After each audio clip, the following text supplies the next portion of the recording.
On the morning of my 32nd birthday, I signed my name to a document that listed a debt of $42 million. And I did it while my husband stood behind me, counting down from 10, like it was a joke. At exactly 9 minutes before noon, my mother-in-law slid a gold Mont Blanc pen across the glass table and said very calmly, "Just sign, Ava. It's only a formality." I didn't hesitate. That's the part people always get wrong. When they hear this story, later they assume I was forced, tricked, or confused.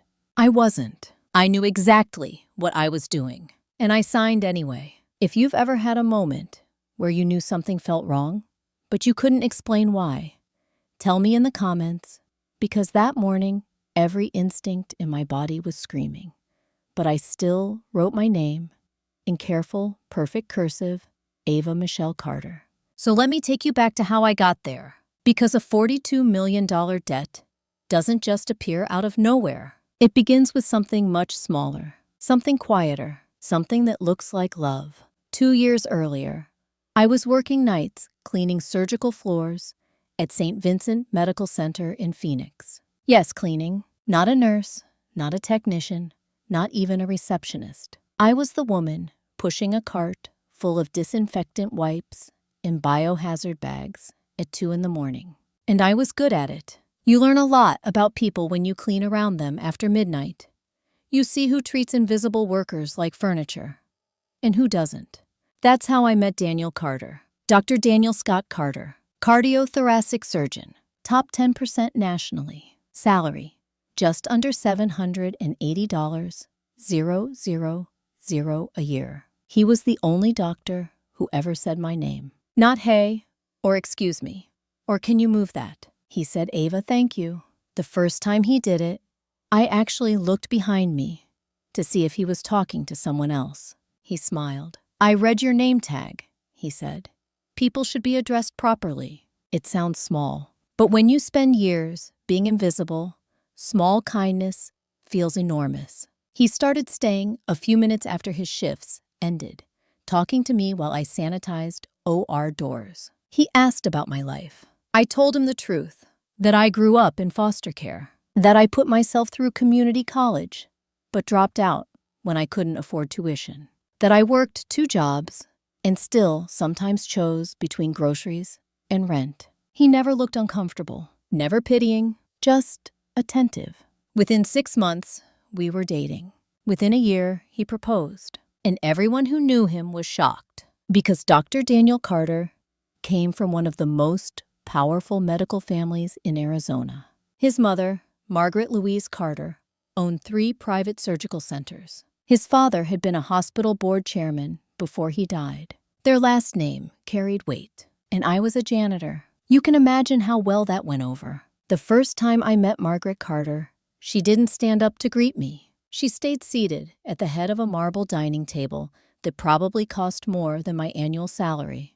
Her eyes moved over me, like I was an item on a grocery list she didn't intend to buy. So she said, tapping a manicured finger on the table, "You're the girl from the hospital floors. Not cleaning staff, not sanitation specialist. The girl from the floors." I nodded. "Yes, ma'am." She gave a small smile that didn't reach her eyes. My son has always had unusual compassion. Daniel squeezed my hand under the table, as if telling me not to react. I didn't, because I knew what this was. I'd seen it before, just in smaller, cheaper rooms. People like Margaret Carter don't insult you loudly. They do it politely and constantly. Still, Daniel defended me, always. Or at least, that's what I believed. He told me to ignore her, said she'd come around, said she just needed time.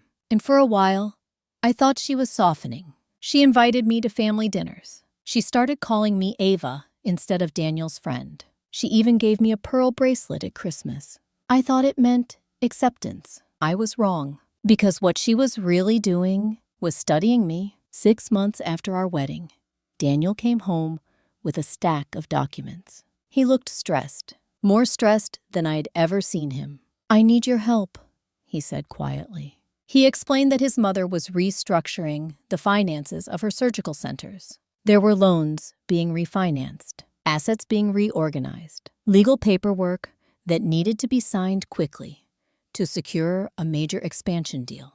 "It's temporary," he assured me. "Just procedural.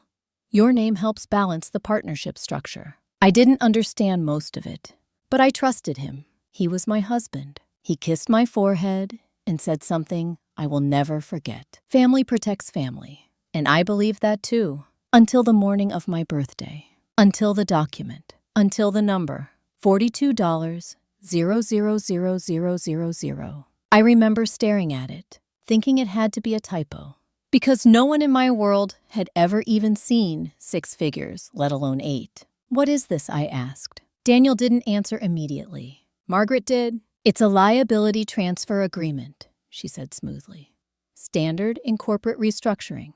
Her eyes locked on mine. "Unless you don't trust us." That was the moment, the exact moment something inside me shifted, because she didn't look worried. She didn't look hopeful. She looked certain, like the outcome had already been decided. And Daniel, he wouldn't meet my eyes. He just kept saying quietly, "It's fine, just sign. We're running out of time." I should have stopped. I should have walked out. I should have asked for a lawyer. Instead, I signed. And the second the pen left the paper, Margaret Carter did something I didn't expect. She smiled. Not politely, not faintly, but fully, like someone who had just won something. And then she said 5 words that changed everything. "Now it belongs to you." I didn't understand what she meant. Not yet, but later that afternoon, when a courier delivered a thick envelope marked "Final Notice of Personal Liability," I realized something that made my hands start shaking. The debt wasn't temporary, it wasn't shared, and it definitely wasn't procedural. It was entirely in my name. And Daniel Carter had known that all along. 3 days after my birthday, at exactly 7:18 in the morning, I received an email from a law firm I had never heard of, demanding an immediate payment of $1,275,000 to prevent accelerated enforcement proceedings.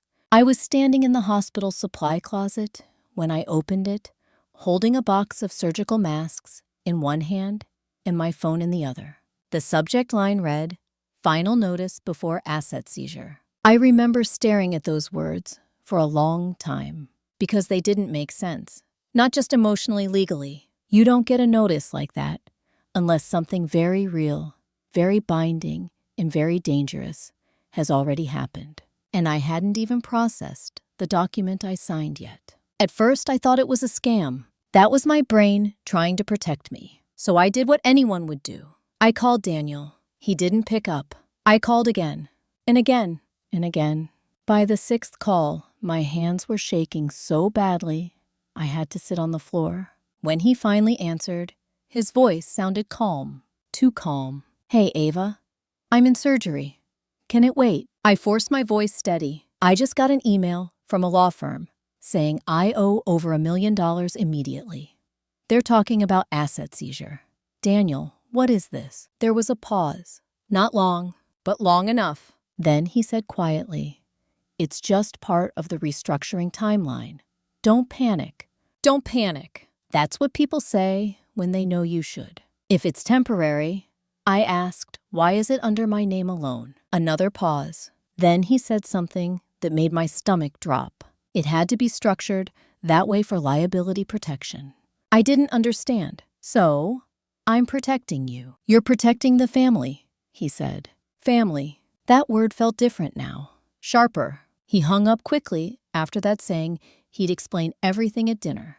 But he didn't. Because when I got home that night, Daniel wasn't alone. Margaret Carter was sitting in our living room, and she had brought a folder. She didn't greet me. She didn't ask how I was. She didn't pretend. She opened the folder and slid a document toward me, like she was presenting a bill at a restaurant. "This," she said calmly, "is the personal guarantee clause you signed." I scanned the page. The legal language was dense, but one sentence stood out like it was written in neon. "Guarantor assumes full financial responsibility for outstanding corporate liabilities in the event of default." Guarantor. That was me. I felt cold. So, if the business fails, Margaret folded her hands. Then, you are legally obligated to repay the full amount. $42 million. My mouth went dry. But you said it was temporary. Her expression didn't change. It was temporary for us. That's when I realized something horrifying. They weren't worried. They weren't even pretending to be. They had already removed themselves from the risk, and they had placed all of it on me. I looked at Daniel. He still wouldn't meet my eyes. Why, I whispered. His answer came out in a flat voice I barely recognized. Because you had the cleanest credit profile? I laughed, not because it was funny, but because it felt unreal. You used me as a financial shield. No, he said quickly. It's more complicated than that. Margaret cut in smoothly. You were the most efficient solution. Efficient. Like I was a tool, a spreadsheet entry. Not a person, not a wife, just a solution. Have you ever had someone talk about your life like it was a business decision? Tell me in the comments, because that moment changes something inside you permanently. I remember asking one last question. What happens if I refuse to pay? Margaret didn't hesitate. Then the lenders will pursue enforcement. She paused. And enforcement is very thorough. I didn't fully understand what that meant. Not yet, but I learned fast. Because 2 days later, enforcement began. The first thing they froze was my bank account. I discovered it when my debit card was declined buying groceries. Total balance, $0. The second thing was my credit lines. Every card canceled. Every account flagged.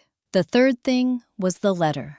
A certified letter stating that failure to meet payment schedules could result in wage garnishment, property liens, civil litigation, and if fraud was suspected, criminal investigation. I sat on the floor of our kitchen, reading that sentence over and over. Criminal investigation. I hadn't stolen anything. I hadn't signed anything knowingly. And yet, legally I had. That's when I finally asked Daniel the question I should have asked earlier. Did you know the company was about to default? He didn't answer immediately. And that silence told me everything. When he finally spoke, his voice was quiet. It wasn't supposed to collapse this fast.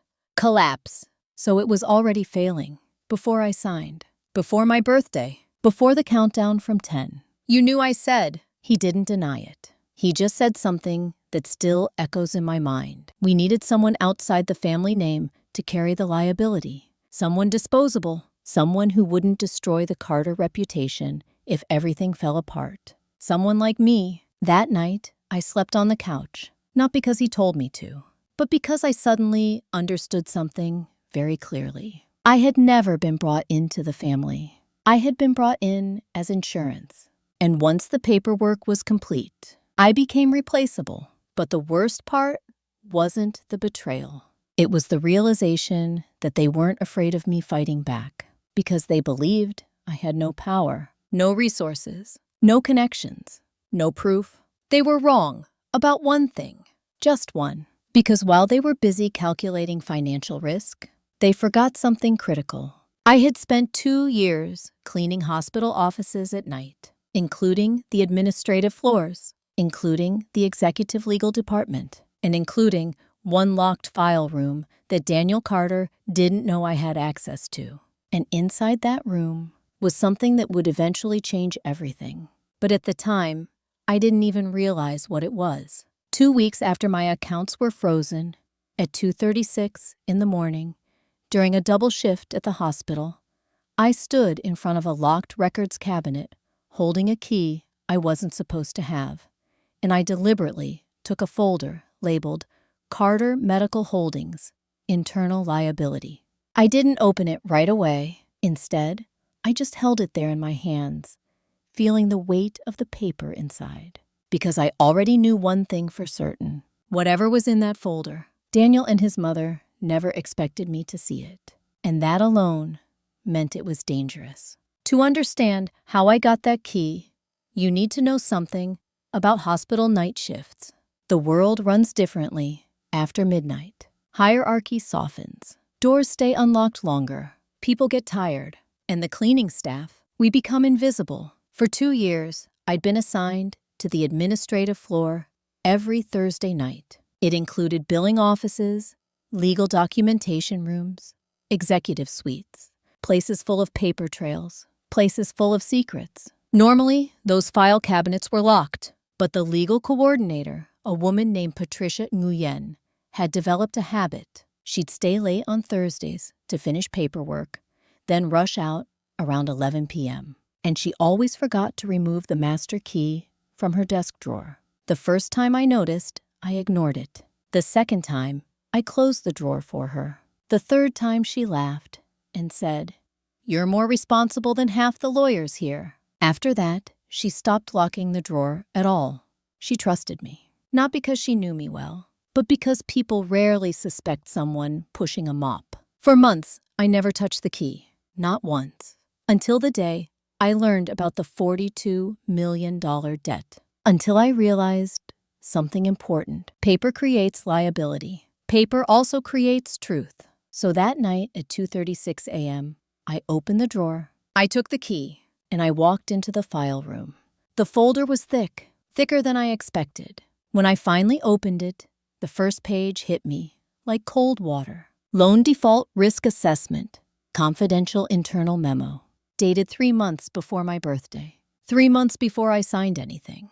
I started reading, and with every line, the truth unfolded more clearly. Carter Medical Holdings wasn't just struggling. It was collapsing. The surgical centers had taken out massive expansion loans, over $38 million, based on projected revenue from a new outpatient cardiac program. But the program had failed completely. Patient volume was less than half expected. Insurance reimbursement rates were denied for multiple procedures. And worst of all, an internal audit had flagged improper billing practices that could trigger federal investigation. I felt my hands go numb, because this wasn't just business risk. This was potential fraud. And the memo ended with a recommendation to protect the Carter family name and shield core assets. Liability transfer to a non-family guarantor is advised prior to lender enforcement actions. Non-family guarantor. That was me. I had been chosen months before I even knew the company was in trouble. Chosen because I wasn't a Carter. Chosen because I had nothing worth protecting. Chosen because losing everything wouldn't damage their reputation. I remember sitting on the floor of that file room, staring at that sentence. Not crying, not shaking, just very still. Because the betrayal had just moved to a different level.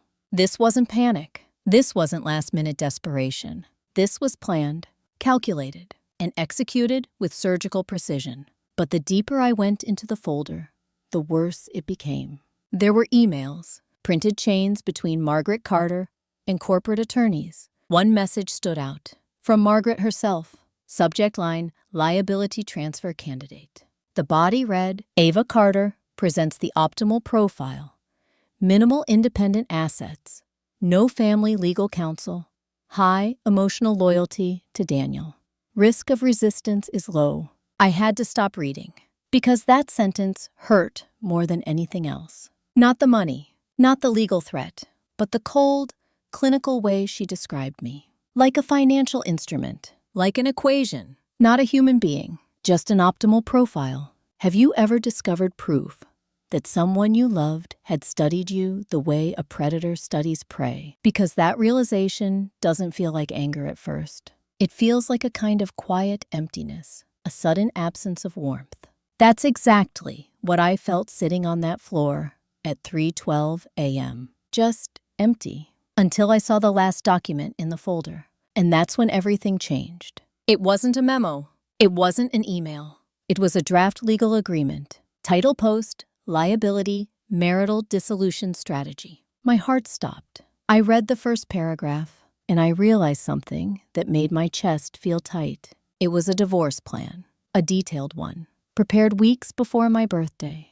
It outlined a timeline. Step 1, transfer liability to Ava Carter. Step 2, allow default enforcement to begin. Step 3, initiate divorce proceedings, citing irreconcilable financial misconduct. Step 4, protect Daniel Carter from spousal financial responsibility. In other words, they didn't just plan to give me the debt. They planned to abandon me with it. Legally, completely. That was the moment the last piece clicked into place. The moment I understood the full scope of what had been done to me. And something inside me shifted again. Not into rage, not into panic, but into something colder, something quieter, something far more dangerous. Because for the first time since I signed that document, I stopped thinking about how to survive. And I started thinking about something else entirely. How to make sure they never recovered from what they'd done. But there was one problem. Knowing the truth wasn't enough. Because documents in a hospital file room could disappear, could be denied, could be dismissed. If I wanted to fight back, I needed proof that couldn't be erased. And at that moment, sitting in that locked room at 3:27 a.m., I didn't yet realize something critical. Someone else already knew those documents existed, and that person was about to contact me. 10 days after I found the divorce strategy document, at exactly 6:52 in the evening, someone slid a plain white envelope under my apartment door, containing a single sentence typed in black ink and a cashier's check for $5,000. The sentence read, "If you want to survive what the Carters planned, do not trust your husband again." There was no signature, no return address, nothing else. Just those words and the check. I stared at it for a long time without touching it. Because whoever sent it knew 3 things they shouldn't have known. That I was in danger, that I had no access to money, and that I still hadn't fully understood how far Daniel and Margaret were willing to go.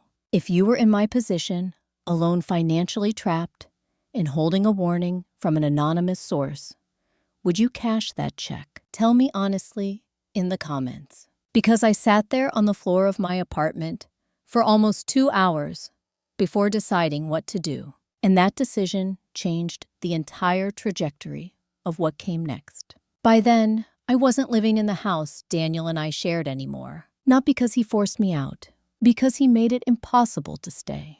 2 days after the first enforcement notice, he told me we should separate temporarily to reduce legal complications. That's how he phrased it. Legal complications, not emotional strain, not marital distress, just legal risk management. He moved out first. Then, 3 days later, I received a certified letter informing me that the property lease had been transferred solely to his name and that I had 14 days to vacate. He did it quietly, efficiently, like everything else. So I moved into a studio apartment above a laundromat on East Van Buren Street. Rent $820 a month.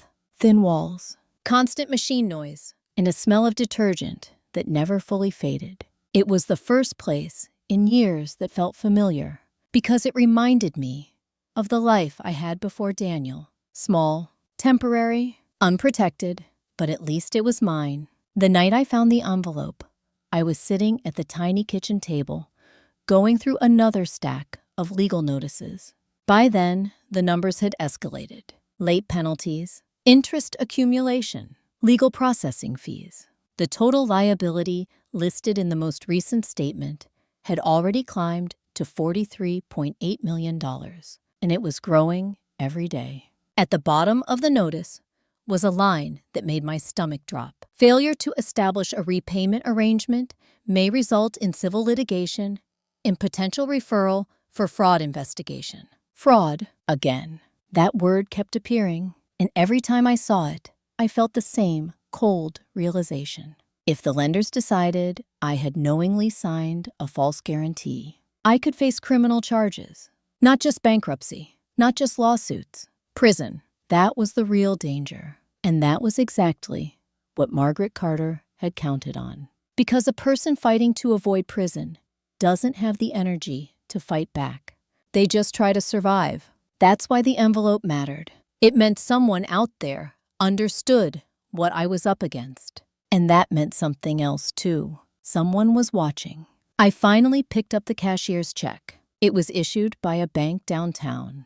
The payer name line was blank, but the memo line had one word typed in small letters. Documentation. That was when I realized what this probably was. Not charity, not kindness, an investment. Whoever sent it expected me to use that money to gather proof, which meant they believed I had something worth proving. And that thought led to a much more unsettling question. How did they know I'd already found those files? I hadn't told anyone, not even the one person at work I trusted most, which meant only one of two things could be true. Either someone in the hospital had seen me enter the file room, or someone connected to the Carters was monitoring me. Neither possibility was comforting. The next morning, I made a decision. I cashed the check, not because I trusted the sender, but because I understood something very clearly. I couldn't fight a multi-million-dollar legal structure with zero resources.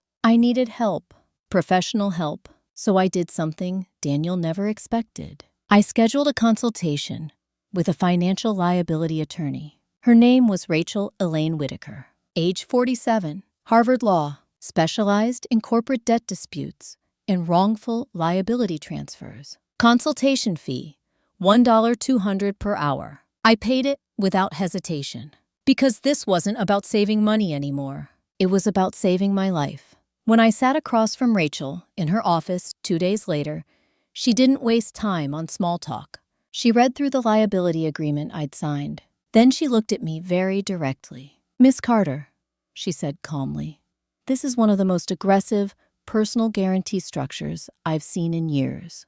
I swallowed. "Can I get out of it?" She didn't answer immediately. Instead, she asked a different question. "Did you have independent legal representation when you signed this?" "No." "Were you informed the company was already at high risk of default?" "No." Her eyes sharpened slightly. "Do you have proof of that?" That question hung in the air, because that was the line between disaster and possibility. Without proof, the agreement stood. With proof of deliberate deception, it could be challenged, maybe even voided. And I knew exactly what that proof was. The documents in the hospital file room. I hesitated before answering, not because I doubted her, but because I suddenly understood the risk. If I revealed what I had, this would become a war, a public one, legal, financial, and very dangerous. Rachel leaned forward slightly. "You need to understand something," she said quietly. "This kind of liability transfer isn't just unethical. If it was done knowingly before default, it could constitute fraudulent conveyance. Fraud, but not mine. Theirs." For the first time since all of this began, I felt something shift inside me. Not hope, not yet, but the possibility of balance, of consequences, of justice. I took a slow breath, and I said the words that would change everything.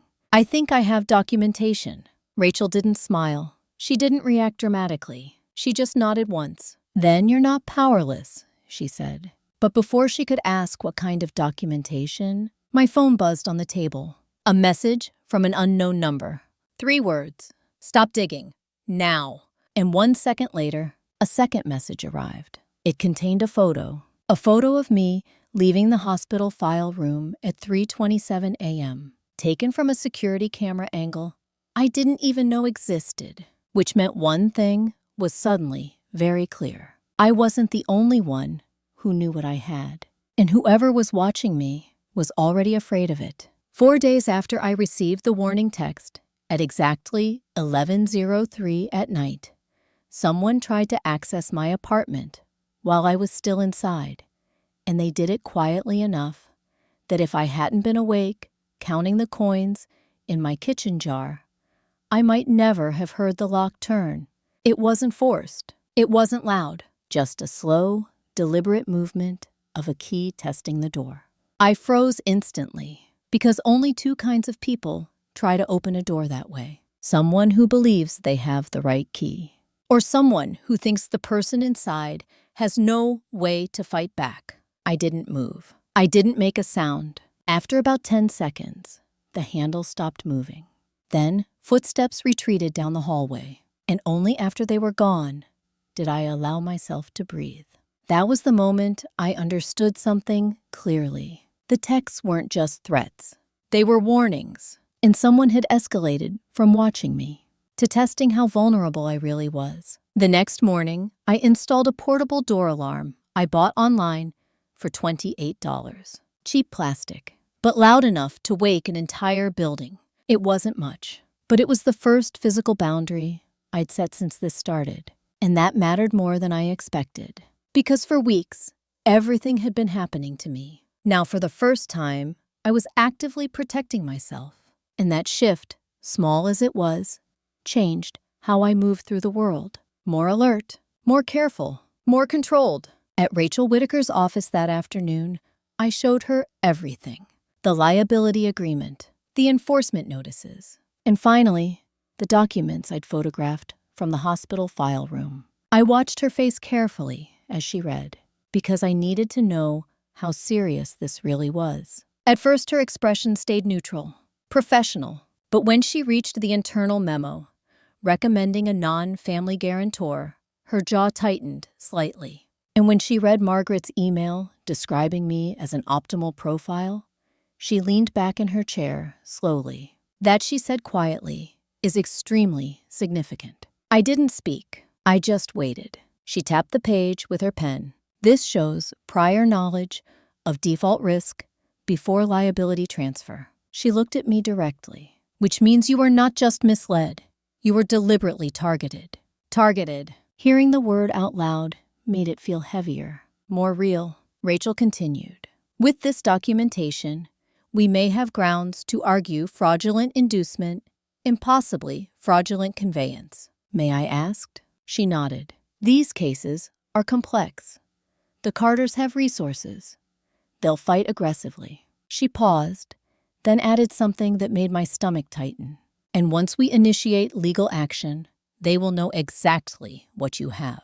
That was the part that scared me most, because they were already watching me, already sending warnings, already testing my apartment door. If we escalated this into a legal battle, they would escalate too. Rachel must have seen the hesitation in my face, because she said something very calmly. Miss Carter, I need you to understand something.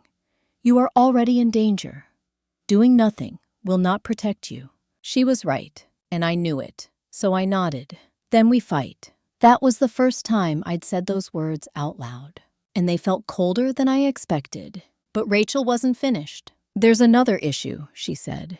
What? She flipped to a different document in the folder. An internal audit summary. The improper billing practices flagged here. If federal regulators investigate, they may initially assume you were involved. My chest tightened. But I wasn't even part of the company. Legally, she said gently, your signature placed you inside the financial structure, which meant something terrifying. I wasn't just carrying debt. I was carrying potential criminal exposure. And that was exactly why the Carters had structured it this way. Because even if I fought back, I would be too afraid of prosecution to go public. Rachel closed the folder. The key will be proving intent. That you were deceived and that they knew the company was failing before you signed. I took a breath. I can do that. She shook her head slightly. Not alone. That's when she explained the next step. We needed more than internal memos. We needed testimony, witnesses, someone inside the Carter operations who could confirm what the documents showed. Without that, the Carters could claim the emails were taken out of context or even forged. And courts require more than paper. They require corroboration, which meant we had a new problem. Who inside their world would risk everything to help me? I didn't know.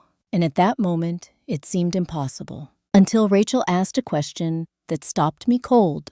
Did anyone contact you before you brought me these documents? I hesitated. Then I told her about the envelope, the check, the anonymous warning. Her eyes narrowed slightly.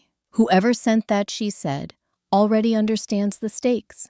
And they believe you have leverage. She leaned forward, which means they might also be willing to testify. The thought hit me hard because it meant something I hadn't considered. The person watching me might not be an enemy. They might be the one person inside the Carter world who wanted the truth exposed. But before we could even discuss how to find them, my phone buzzed again. Another message from the same unknown number. Only 2 lines this time. Rachel Whitaker is a good choice. And beneath it, they're preparing to file for divorce next week. I felt the air leave my lungs, because that meant Daniel wasn't just distancing himself. He was moving to cut legal ties completely, exactly as the divorce strategy document had planned. Rachel watched my face carefully. "What is it?" I handed her the phone. She read the message once, then looked up slowly. "Well," she said quietly, "it looks like they're moving to the next phase." And that meant something else too, something far more urgent. Because once the divorce filing began, they would try to finalize everything before I had time to respond, before I had time to fight back, before I had time to expose them. Rachel closed the folder decisively. "We need to act fast." I nodded, but even as she started outlining the legal steps we'd need to take, I couldn't stop thinking about one thing. The anonymous sender knew everything. My attorney, the divorce timeline, even details that hadn't happened yet, which meant they weren't just watching from the outside. They were inside the Carter operation, close enough to hear plans before they were executed. And whoever they were, they had just made one thing very clear. The Carters weren't done with me yet, not even close. 7 days before the divorce papers were officially filed at exactly 4:11 in the afternoon, Daniel Carter walked into the hospital cafeteria, where I was eating a 99-cent microwave meal, sat across from me without asking, and calmly offered me a settlement worth $250,000 in exchange for my silence. He didn't look angry. He didn't look ashamed. He looked tired, like this was just another unpleasant task he needed to complete before moving on with his life. He placed a thin envelope on the table and slid it toward me. "I want this to end cleanly," he said quietly. Cleanly. I remember staring at that word in my mind, because nothing about what they had done was clean. Nothing about this situation was simple, but to him, it was just a negotiation, a transaction. I didn't touch the envelope. Instead, I asked one question. "Did you know about the divorce strategy before I signed the guarantee?" He hesitated, just for a second. And that hesitation was answer enough. He exhaled slowly. "My mother drafted it. I didn't want it to go that far. Didn't want, past tense, which meant he had accepted it anyway." That was the moment I realized something important. Daniel Carter didn't see himself as the villain. He saw himself as practical. And practical people can justify almost anything. He pushed the envelope closer. "There's a settlement agreement inside," he continued calmly. $250,000 immediate payment. In return, you sign a non-disclosure and agree not to challenge the liability transfer. I almost laughed, not because it was funny, because the number itself revealed how they saw me. $42 million of debt placed on my shoulders, and they believed my silence was worth $250,000. To them, it was generous. To me, it was insulting. Have you ever had someone try to buy your silence? Like it was a clearance item? Tell me in the comments, because that moment tells you exactly how little they think of you. I finally picked up the envelope, not to accept it, but to understand how carefully they had prepared. Inside was a formal settlement contract. 42 pages, dense legal language, precise. And one clause stood out immediately. Party A acknowledges full awareness and voluntary acceptance of financial liability at the time of signing. In other words, they were trying to lock in the narrative that I had knowingly taken the debt. If I signed this, I would lose any chance to fight back, legally and publicly. I looked up at Daniel. "You're not offering me a settlement," I said quietly. "You're asking me to erase the truth." He didn't deny it. He just said something that made my chest tighten. "Ava, you can't win this." Not "you might not win." Not "this will be hard." You can't win. Because in his world, people like me didn't fight people like them. We survived. Or we disappeared. Those were the only two outcomes he believed existed. I closed the envelope slowly. Then I asked the question he wasn't expecting. "Did you ever love me?" The words hung in the air between us. For the first time since he sat down, he looked uncomfortable. His jaw tightened. I cared about you, he said carefully. Cared? Past tense again. That's not what I asked. Silence stretched. Finally, he looked away. I married you because you made my life feel simple. Simple. Not happy, not meaningful, just uncomplicated. And in that moment, I understood the full truth.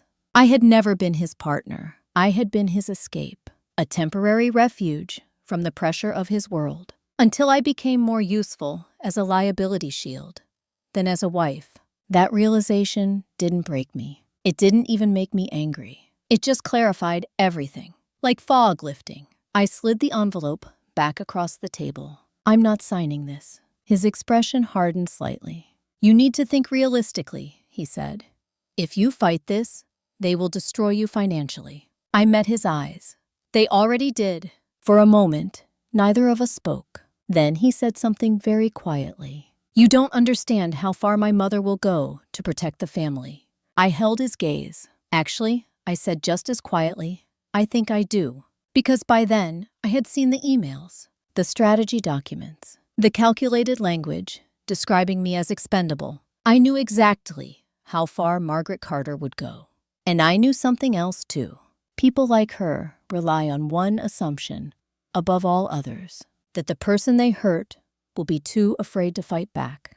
That assumption is their greatest vulnerability. Daniel stood up slowly. He didn't raise his voice. He didn't threaten me, but his final words carried a weight that stayed with me long after he left. When the divorce filing happens next week, he said it will include a claim that you acted independently and concealed financial risks from the family. I felt my stomach drop because that meant something critical. They weren't just abandoning me. They were preparing to blame me, legally, publicly. They were going to paint me as the one responsible for the company's collapse. That was the final layer of protection. If they succeeded, I wouldn't just lose everything. I would become the scapegoat, the face of the failure, impossibly the target of federal investigation. Daniel paused before walking away. Ava, he said quietly, you should take the settlement. It's the only way you walk away with anything. I didn't respond because he was wrong about one thing. Walking away wasn't what I wanted anymore. Not after everything I'd learned. Not after everything they had planned. After he left, I sat there for a long time, staring at the untouched food in front of me. And I realized something very clearly. The Carters believed they were already winning. They believed they had controlled every variable, every timeline, every outcome. They thought the next step, the divorce filing, would finalize everything. They didn't know about the documentation. They didn't know about Rachel. And they definitely didn't know about the anonymous insider watching them from within. But there was one more thing they didn't know. Something even more dangerous. Because later that evening, when I got home, I found another envelope taped to my apartment door. This one didn't contain money. It contained a single flash drive and a handwritten note. Just 5 words. This proves intent beyond denial. At the time, I didn't realize that whatever was on that drive would be powerful enough to collapse everything the Carters had built. And it would do it in a way none of us were fully prepared for. On the night I turned 33, exactly 1 year after I signed the $42 million guarantee, I sat alone in my apartment at 10:47 p.m., holding a flash drive that could destroy my husband's family. And I didn't plug it in for almost an hour. Not because I was afraid of what it might contain, because I was afraid of what it would turn me into once I saw it. Revenge sounds sharp and loud when people talk about it. But the moment before you take the first real step, it's quiet, very quiet. You sit there with your hands still and your breathing steady, knowing that once you cross a certain line, there is no going back to the person you were before. That was exactly where I was that night. And for the first time since all of this began, I wasn't panicking.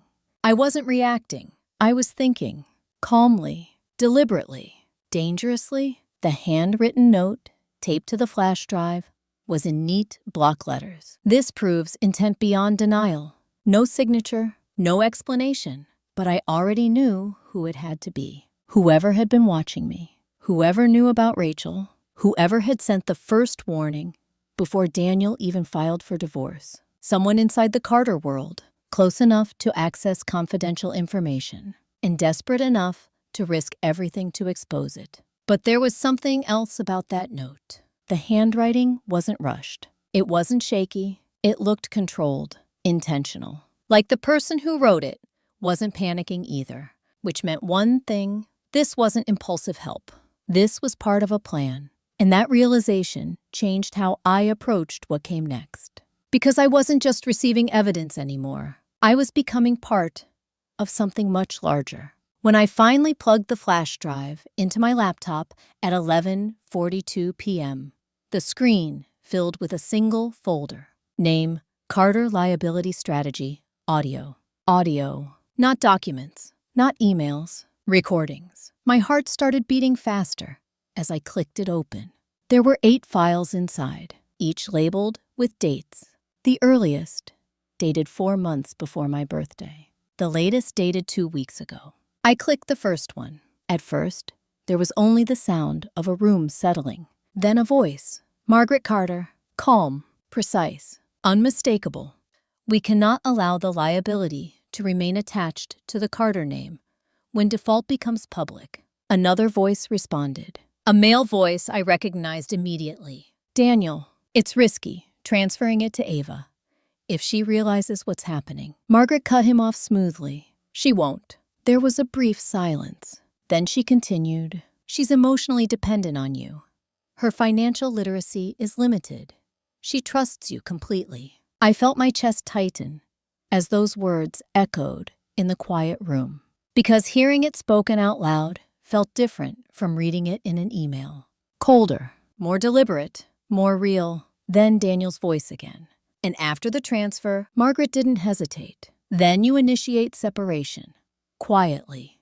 Before enforcement begins, I stopped the recording because I needed a moment to breathe. Not from shock, but from the sheer clarity of it. There was no ambiguity, no misinterpretation. This wasn't business pressure. This wasn't panic. This was a calculated decision to sacrifice me. And they had discussed it calmly, strategically, like it was a routine operational matter. I listened to the second recording, and the third. Each one confirmed the same thing. They knew the company was collapsing.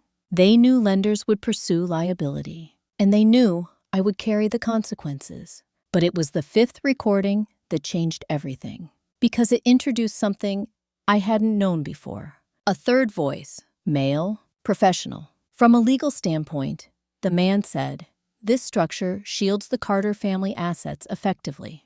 However, if evidence emerges that the guarantor was deliberately misled, it could constitute fraudulent inducement. Margaret responded calmly. Then we ensure no such evidence exists. A pause. Then Daniel spoke quietly. What about internal documentation? Margaret's answer came without hesitation. We control the documentation. That sentence hung in the air because it revealed something crucial. They believed they controlled the narrative completely. They believed no one inside their world would betray them. And that belief had been their greatest mistake. By the time I finished the last recording, it was after 1:30 a.m. I sat there in silence for a long time. Because what I had just heard wasn't just proof. It was devastating proof. Proof of intent. Proof of planning. Proof of deception. Proof that would hold up in court. Proof that could trigger regulatory investigations. And proof that could dismantle everything the Carter family had built. That realization didn't make me feel triumphant. It made me feel very, very still. Because for the first time since this began, I had something they couldn't control. And with that came a new kind of power. The quiet kind. The kind that doesn't shout. The kind that waits.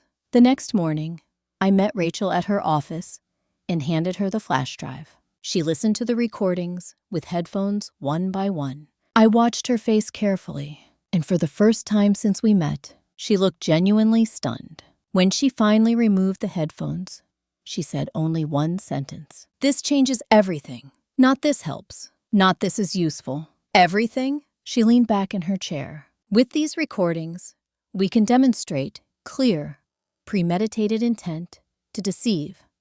This is no longer just a civil liability dispute.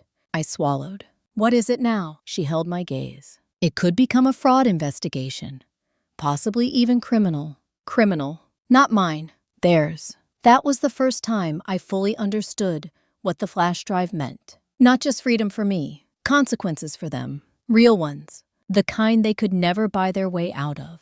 But Rachel said something else that made the room feel suddenly colder. You need to prepare yourself, she said quietly. For what? She folded her hands on the desk.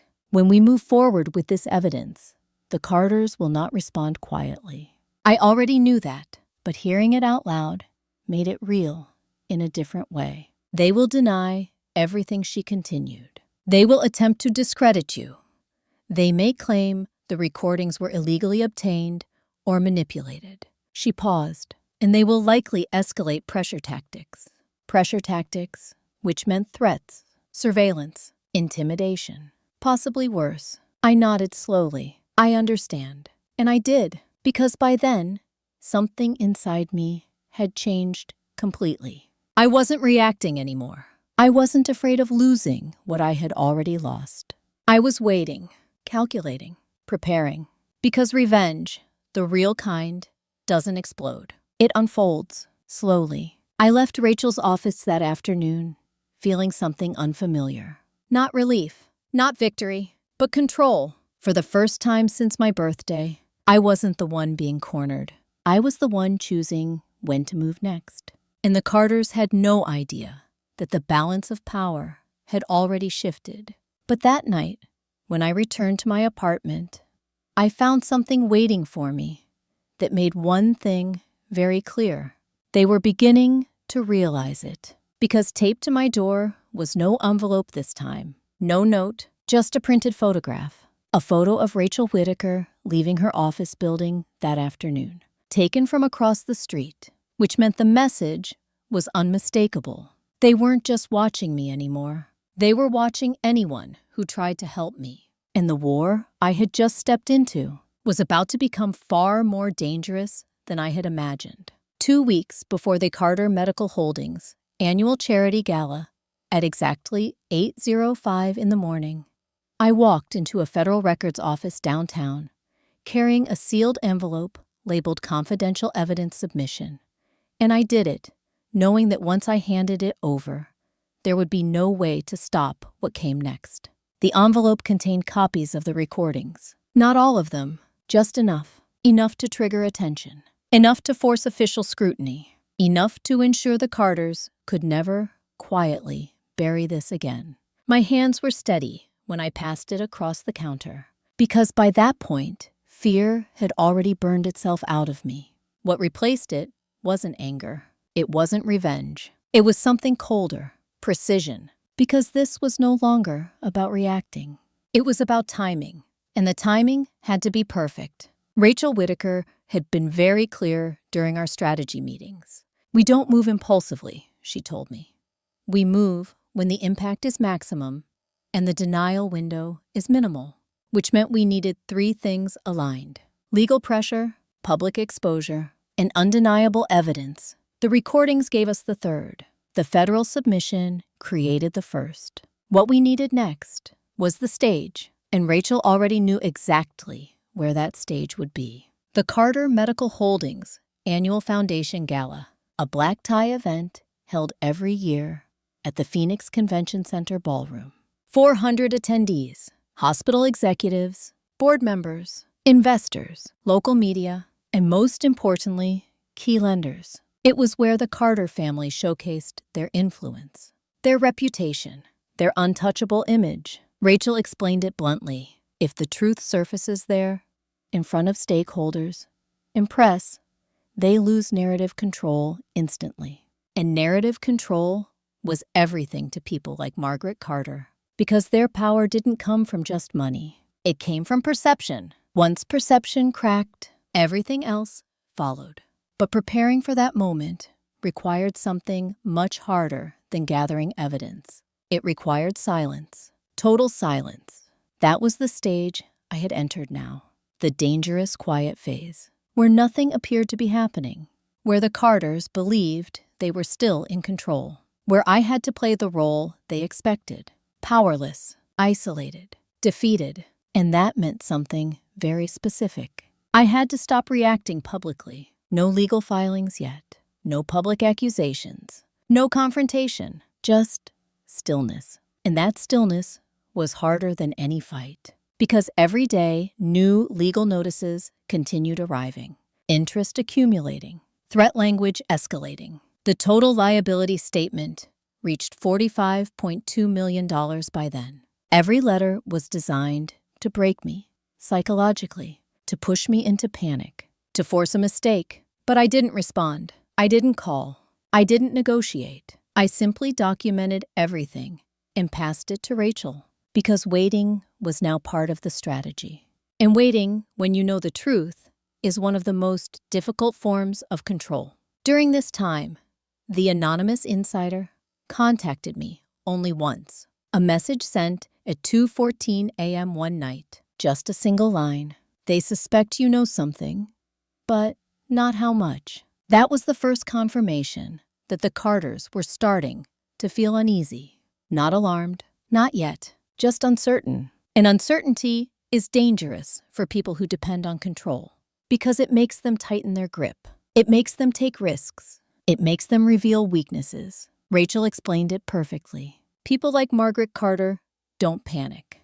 They overcorrect. And overcorrection creates mistakes. Mistakes we could use. 3 days later, we saw the first sign of that overcorrection. Daniel's divorce filing arrived. 47 pages. Aggressive, detailed, and exactly as predicted. It accused me of independent financial negligence, unauthorized assumption of liability, concealment of risk information. In other words, they were attempting to legally establish that I alone caused the entire situation. Reading those accusations felt surreal, not painful, just absurd, because I now knew what they didn't. I knew we had their voices, their planning, their intent. I knew the narrative they were trying to construct was already collapsing. They just didn't know it yet. And watching someone confidently walk toward their own downfall creates a very strange kind of calm. Still, there were moments when the emotional weight pressed in. Late at night, when the laundromat machines downstairs finally stopped, when the silence returned, that's when memories surfaced. The early days with Daniel, the way he used to wait after my shift ended, the way he once told me he admired my resilience. And I'd ask myself a question I knew viewers would understand. Did any part of him ever feel guilty? Did any part of him hesitate? If you've ever wondered whether someone who betrayed you felt even a fraction of your pain, you know that question never fully disappears. But over time, I stopped asking it, because the recordings had answered it clearly. This wasn't emotional betrayal. It was calculated, and that distinction changed everything. By the time the gala invitations were mailed, Rachel finalized the last phase of our plan. We would not crash the event. We would not cause a scene. We would not accuse them directly. We would let the truth expose itself. Legally, publicly, irreversibly. Rachel leaned across her desk that afternoon and said something I will never forget. Real justice isn't loud. It's undeniable. That became the foundation of everything we did next. Because we weren't trying to embarrass the Carters. We were dismantling their credibility, systematically, legally, permanently. But there was still one unknown piece in the puzzle, the insider. We still didn't know who they were, why they were helping, or what they wanted in return. And that uncertainty lingered. Because in wars like this, allies can shift, motives can change, trust can be dangerous. Then, 4 days before the gala, I received a final message from the anonymous number. It contained just one sentence. Be ready. They're planning something unexpected that night. No explanation, no details, just that warning. And when I showed it to Rachel, her expression became very still. Because it meant one thing was certain. The Carters weren't just preparing to defend themselves at the gala. They were planning to attack first. And whatever they were planning, was meant to destroy me publicly before I ever had the chance to speak. At the time, I didn't know exactly what form that attack would take. But I did know one thing. When people like Margaret Carter realize they're losing control, they don't retreat, they escalate. And the gala night was about to become far more dangerous than anyone in that ballroom expected. 3 nights before the Carter Foundation Gala, at exactly 1:32 in the morning, I received an email from a federal regulatory office acknowledging receipt of my evidence submission, and attached to it was a notice stating that a preliminary inquiry into Carter Medical Holdings had officially begun. I read that sentence 3 times, not because I didn't understand it, because I did. Completely. It meant the first domino had already fallen, quietly, silently, without the Carters knowing. Once a federal inquiry opens even at a preliminary level, records are preserved automatically. Financial transfers get flagged. Internal communications become subject to review. And most importantly, attempts to conceal or alter documentation become prosecutable offenses. In other words, the window for them to erase the truth had just closed. I sat there in the dim light of my kitchen, listening to the hum of the refrigerator, feeling something settle deep inside me. Not excitement, not relief, just a calm certainty. This was no longer just my fight. It had moved beyond me, beyond personal betrayal, beyond even financial survival. It had become institutional, legal, unstoppable. Rachel confirmed it the next morning. "This changes the power dynamic completely," she said, tapping the printed notice on her desk. "They can still deny publicly," she continued, "but internally, they now know they're under scrutiny. That creates pressure. And pressure," she added, quietly, "makes people make mistakes. Mistakes we could use." That had become our entire strategy. Not forcing them to react, allowing them to overreact. Because overreaction exposes truth faster than confrontation ever could. The gala was now only 3 days away, and the Carters were preparing for it like it was a coronation. Local media announcements, press releases about expansion plans, investor attendance confirmations, everything carefully crafted to project stability, confidence, control. Rachel explained why that mattered. They need that event to reinforce their credibility. If lenders sense weakness, publicly financing collapses immediately. So they would walk into that ballroom believing they still controlled the narrative. And that belief would make what came next even more devastating. But there was still one unknown: the anonymous insider. Until that point, they had remained invisible. A voice behind messages, a provider of information, but never a presence. That changed 2 nights before the gala. Because at 6:18 p.m., I received a message unlike any before. "Meet me, one time only.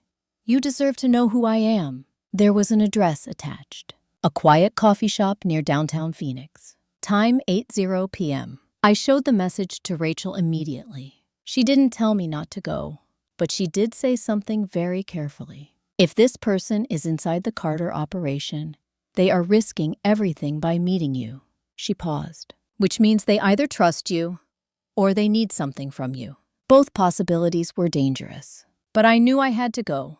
Because this person held knowledge we still didn't fully understand. And in a situation like this, information is survival. I arrived at the coffee shop 10 minutes early, sat at a corner table facing the entrance. Every muscle in my body was alert. Not from fear, from awareness. Because the past months had changed how I moved through the world. I noticed exits, angles, reflections in windows, the way people entered a room. Trauma teaches you observation, and survival sharpens it. At exactly 8:02 p.m., the door opened, and the person who walked in made my breath catch. Not because they looked threatening, because I recognized them immediately. It was Patricia Nguyen, the hospital legal coordinator, the woman who had unknowingly left her file drawer unlocked every Thursday night. The woman who once joked that I was more responsible than the lawyers. She walked toward me slowly, her expression calm but tired. When she sat down across from me, she didn't hesitate. "I'm sorry," she said quietly. 2 words, heavy with meaning. I stared at her, trying to process it. "You sent the recordings?" It wasn't a question. She nodded. "Yes." For a moment, neither of us spoke, because the implications were enormous. She had risked her career, her legal license, possibly even criminal charges, all to help me. Finally, I asked the question that mattered most. Why? She took a slow breath before answering. "Because I helped prepare some of the documentation," she said softly. "And I didn't realize what it was being used for until it was too late." Her voice remained steady, but her hands tightened slightly around her coffee cup. "When I understood that they were deliberately setting you up, I couldn't stay silent." I felt something shift inside my chest. Not relief, not gratitude, something deeper. Recognition, because she had been invisible too. Like me, working quietly behind systems that powerful people assumed would never resist them. And that's exactly why they had underestimated her. Just like they had underestimated me. Patricia continued speaking quietly. "They believe they still control everything, but they don't know the federal inquiry has started yet." I nodded. Rachel had explained that timing. "They'll find out soon," she added. "And when they do, they'll panic." I held her gaze. "Are you safe?" She gave a small, tired smile. "Not entirely." Then she said something that made my stomach tighten. "There's one thing you still don't know." "What?" She hesitated for the first time, then spoke very carefully. "Margaret Carter isn't just planning to blame you at the gala." A pause. "She's planning to publicly accuse you of fraud in front of the lenders and media." The words landed heavily, because that wasn't just a defense strategy. That was an offensive one. If they succeeded, it could destroy my credibility instantly, possibly even trigger immediate legal action against me. Patricia leaned forward slightly. "They're planning to present fabricated financial summaries to make it look like you knowingly accepted liability for personal gain." I felt a cold wave move through me, because that meant something clear. The gala wasn't just a celebration. It was a trap, designed to publicly frame me before I could expose them. Patricia's voice dropped to a whisper. "They want to finish this in one night." And as I sat there, absorbing her words, one realization became unavoidable. The final confrontation wasn't just inevitable anymore. It was scheduled, planned, and it was going to happen in a room filled with hundreds of witnesses. At the time, I didn't know exactly how it would unfold, but I knew one thing with absolute certainty. The gala night wouldn't just determine my future. It would determine whether the Carter family empire survived at all. On the night of the Carter Foundation Gala, at exactly 8:27 p.m., Margaret Louise Carter stepped onto a stage in front of nearly 400 guests and calmly announced that her daughter-in-law had committed financial misconduct involving $42 million, and she did it while I was standing in the back of the ballroom, listening in silence. She didn't mention my name immediately. That was her style. She built narratives slowly, elegantly, like a surgeon making precise incisions. The ballroom was filled with warm, light crystal glassware, polished marble floors, and the low murmur of wealthy donors and executives enjoying expensive wine.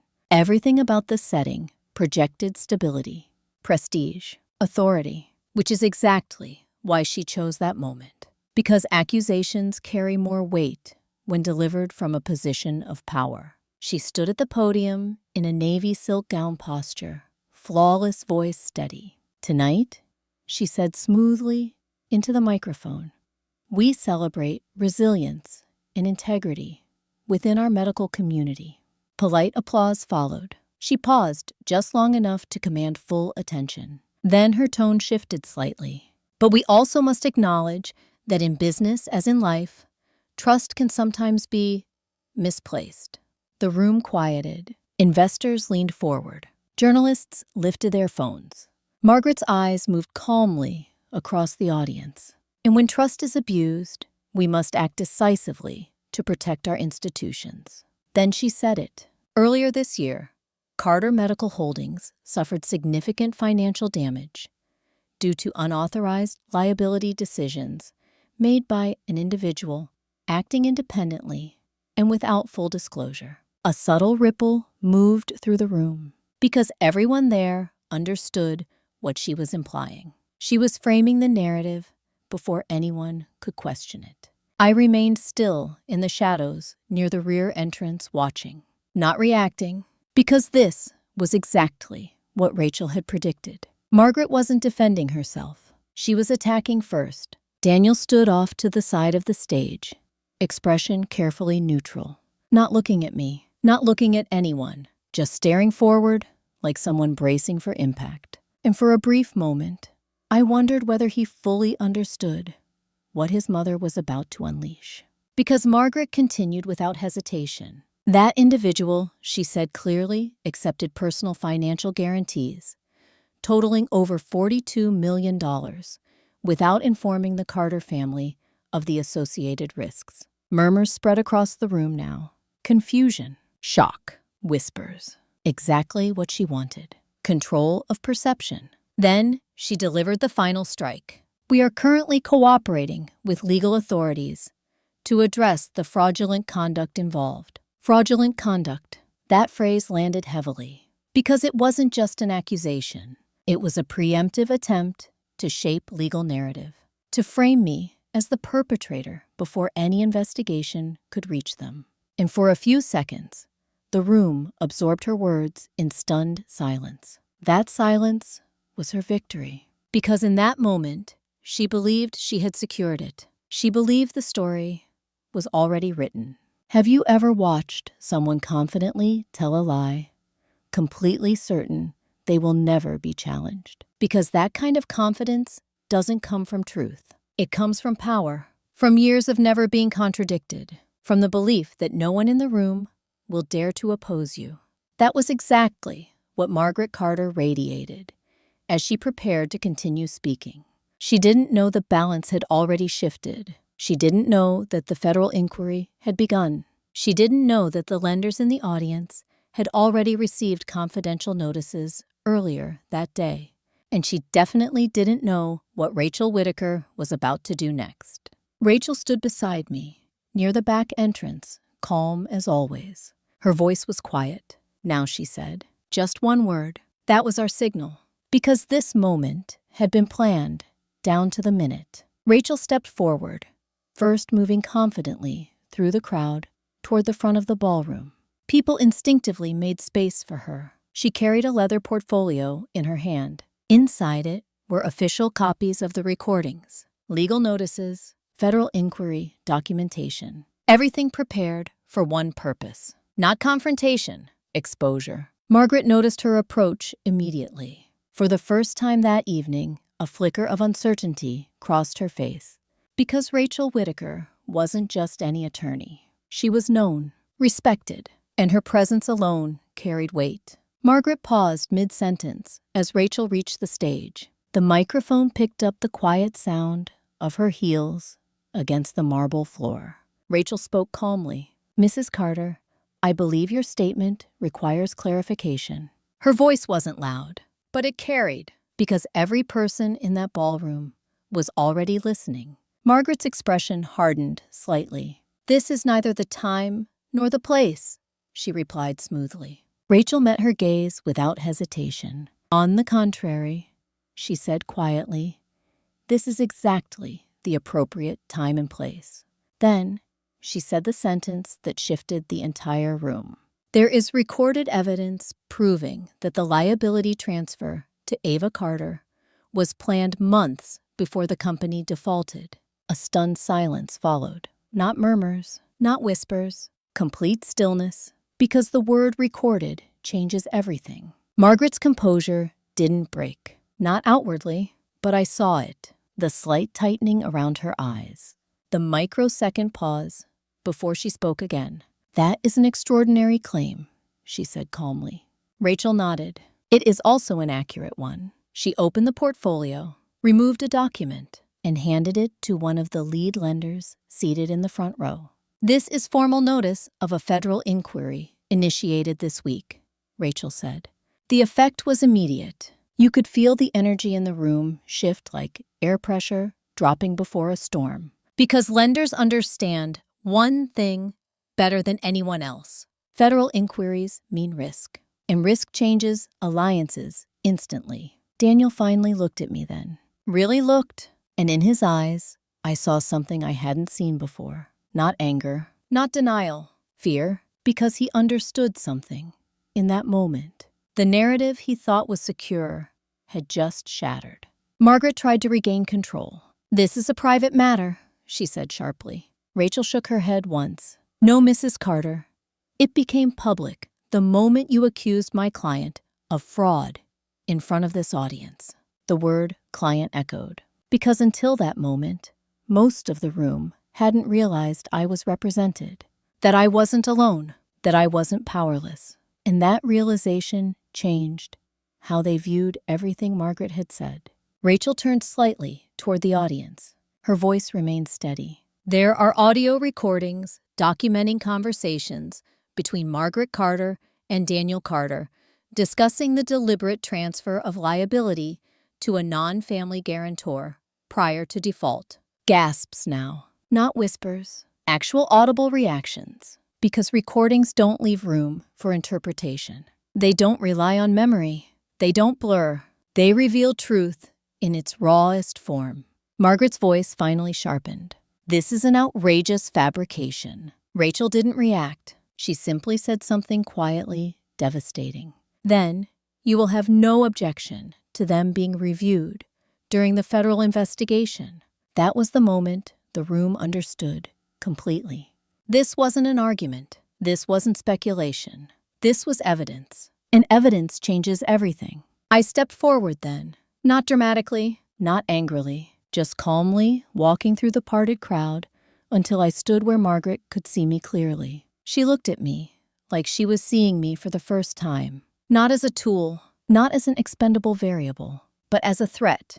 And for the first time since I met her, she didn't look certain. She looked shaken. I didn't raise my voice. I didn't accuse her. I simply said one sentence. You called me an optimal profile. Her composure faltered, just for a second, because she knew exactly where those words came from. The room remained silent, waiting, watching, because everyone there understood something irreversible had just happened.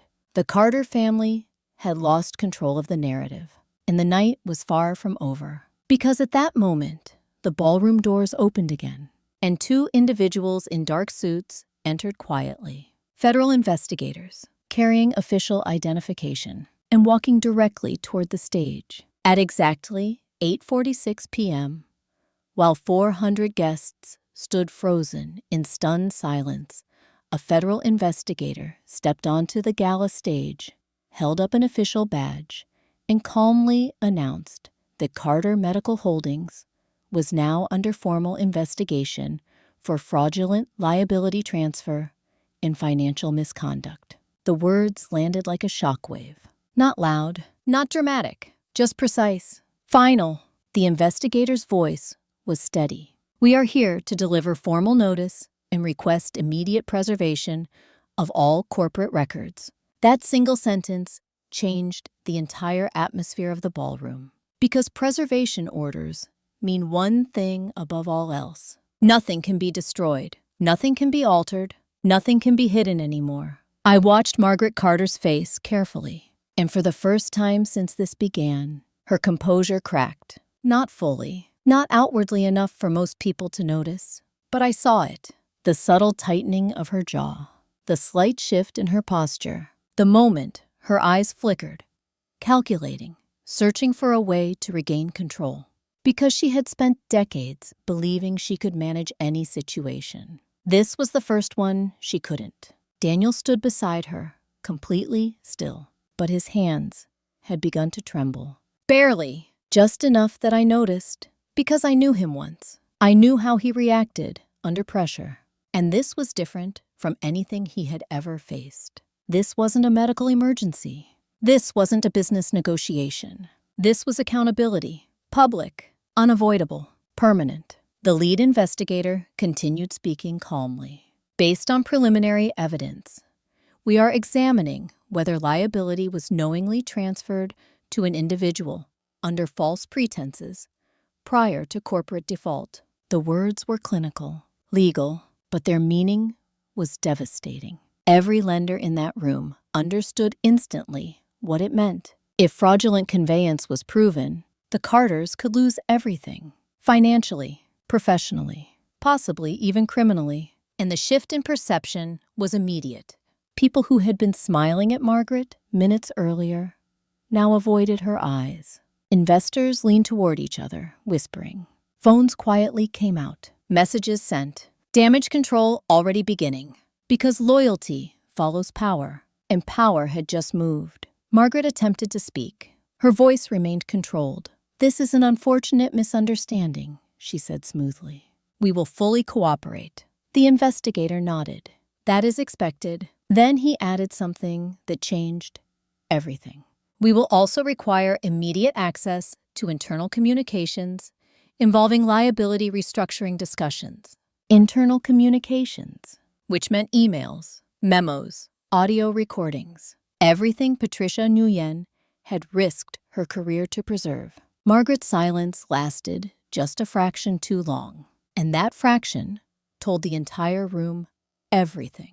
Have you ever watched someone realize in real time that their carefully built narrative is collapsing? Because it's not dramatic. It's not explosive. It's quiet. You see it in the small details.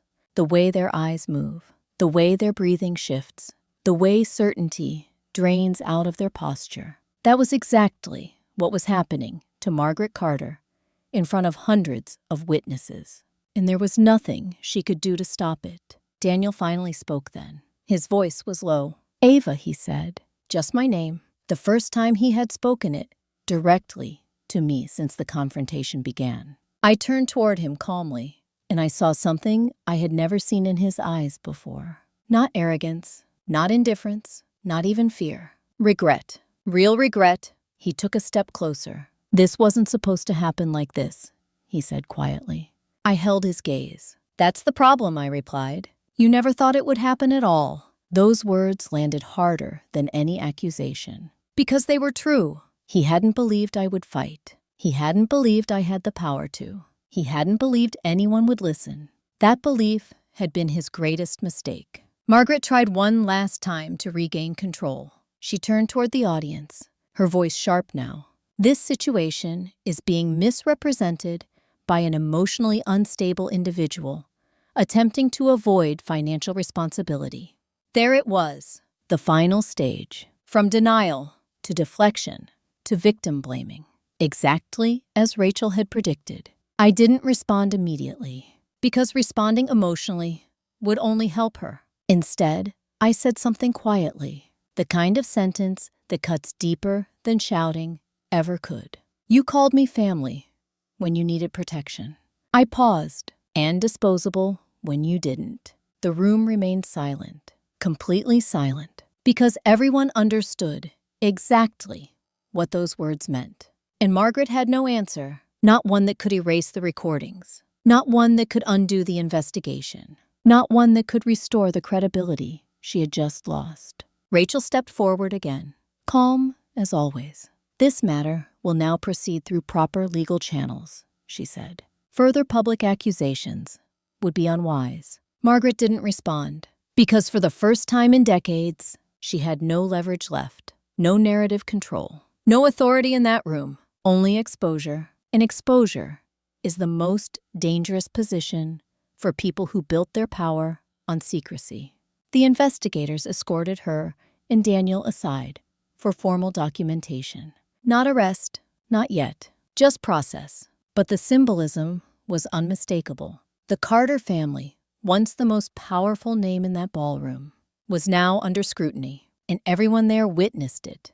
That public shift could never be undone. As the crowd slowly began to disperse, the energy in the room felt completely different. Not celebratory, not dramatic, just resolved, like a storm had passed, and the truth, once revealed, was settling into place. I stood near the back of the ballroom, watching quietly. Not triumphant, not vindictive, just still. Because revenge Real revenge doesn't feel like victory. It feels like balance, like something finally returning to its proper position. Rachel approached me quietly. "It's done," she said. I nodded, but I knew something she also understood. This wasn't the end. Not completely. Legal proceedings would continue. Consequences would unfold. The Carter's empire would slowly unravel. But the most important shift had already happened. The truth was public, irreversible, permanent. And as I turned to leave the ballroom that night, I didn't look back. Because I already knew something they were only beginning to realize. They hadn't just lost their reputation. They had lost the one thing they valued most: control. But what I didn't know yet was how completely their world was about to collapse once the full investigation results became public. And those results would change not just their future, but mine as well. 9 months after the gala, on a quiet Tuesday morning at 7:03 a.m., I stood outside a small community legal clinic, holding a sealed letter confirming that all $42 million of liability previously assigned to my name had been legally voided, and I opened it slowly, alone, in complete silence. There was no dramatic music, no audience, no confrontation, just the soft sound of paper unfolding in my hands. The official language was precise, cold, final. The court finds clear evidence of fraudulent inducement and deliberate liability transfer.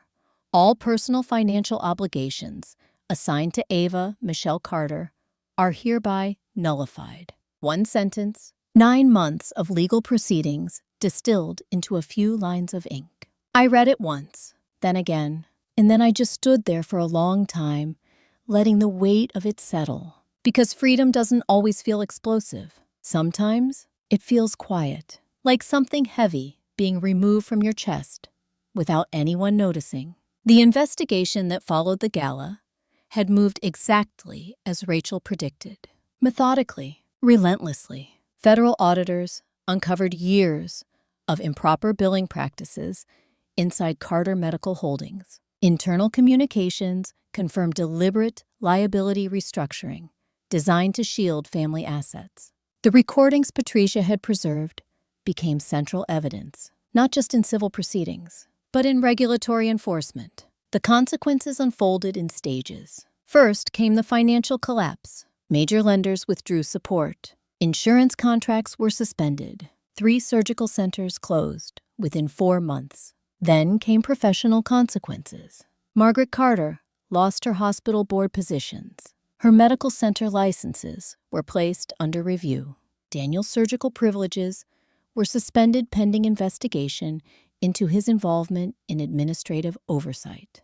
And finally, the legal consequences. Margaret faced civil fraud charges and negotiated a settlement that required forfeiture of millions in personal assets. Daniel avoided criminal charges, but accepted a lifetime ban from corporate medical management roles. In the end, the Carter empire didn't explode.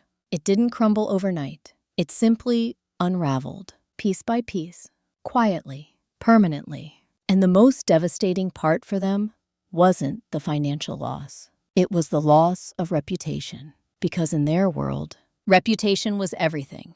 People sometimes ask me if I felt satisfied watching it happen, if revenge gave me closure. The truth is more complicated. Because when the final court rulings came through, I didn't celebrate. I didn't feel triumphant. I felt something else. Distance. Like I was observing events from far away, disconnected from the person who had once been at the center of it all.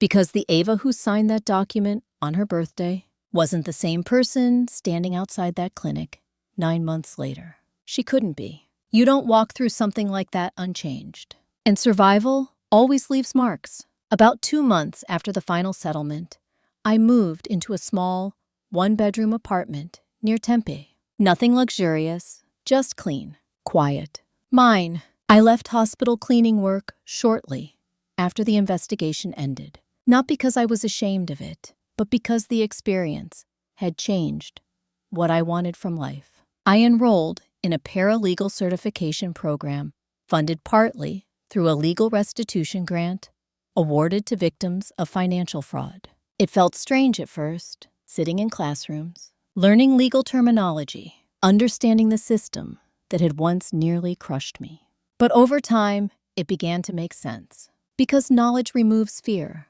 and fear had controlled too much of my life for too long. Patricia Nguyen kept her legal license. After internal investigations, it was determined she had acted as a whistleblower rather than a participant.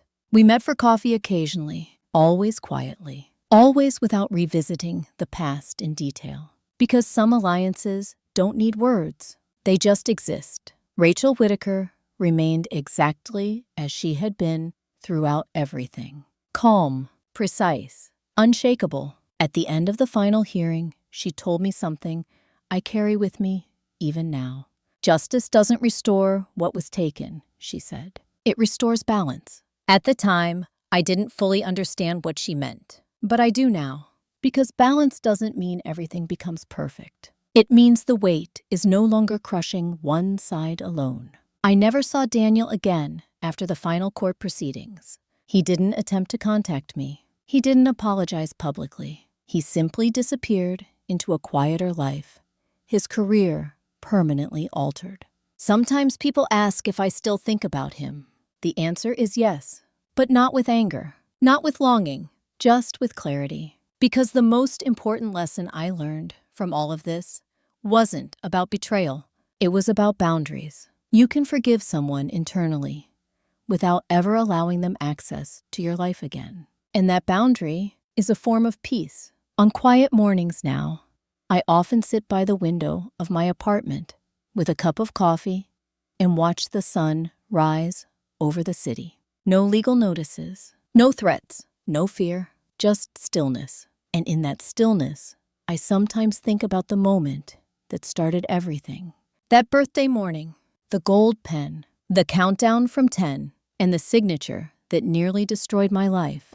If I could go back and stop myself from signing, would I? The answer might surprise you, because the truth is, no, I wouldn't. Not because the pain was worth it, but because the strength I found afterward could never have existed without it. And that strength changed the trajectory of my life in ways I never could have imagined. So if you're listening to this right now, and you've ever been betrayed, underestimated, or treated as disposable, remember this: silence is not weakness, patience is not surrender, and the quietest people often hold the greatest power. Because when the truth finally surfaces, it doesn't need to shout. It simply stands, unmovable. If this story resonated with you, share in the comments the moment you realized someone had underestimated you. I read every single one. And if you want to hear another story about hidden betrayal and quiet revenge, stay with me, because the next one begins with a wedding gift worth exactly $1 and a secret no one saw coming.